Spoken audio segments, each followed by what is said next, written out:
शादी होता दिलवा से नमवा मिटा दीहा। शादी होता दिलवा से नमवा मिटा दीहा।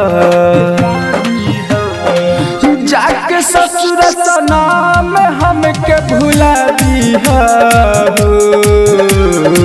प्यार के दीहल निशानी सब मिटा दीहा।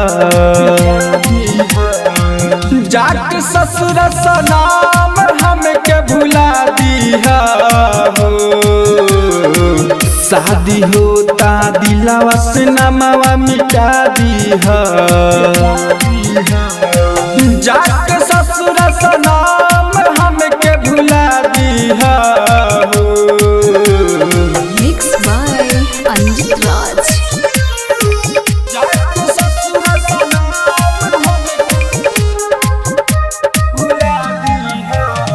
म्यूजिक बाय अंजित राज।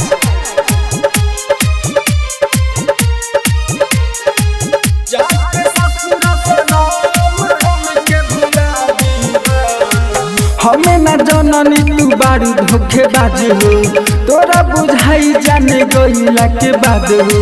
टूटल दिलवा काम न आई।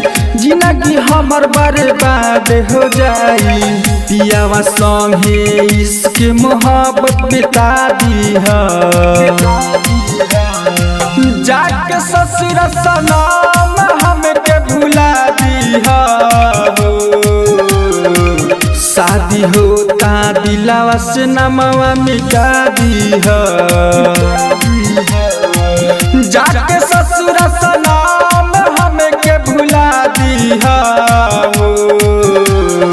Mix by Anjit Raj.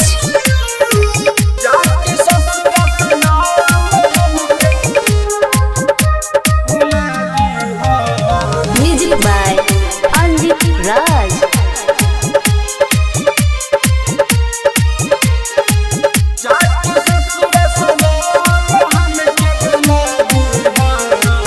कब फेर लौट के न अइहा। अपन पियावा से दिलवा लगइहा। मधु में हरा से दूर तू जाके खुशी से अपन जिंदगी बितइहा। साथ घिचावल फोटो जाने जरा दीहा। जाके ससुर सनाम हमके भुला दीहा। शादी होता दिलवा से नमवा मिटा दीहा। जाके ससुर सनाम हमके भुला दीहा।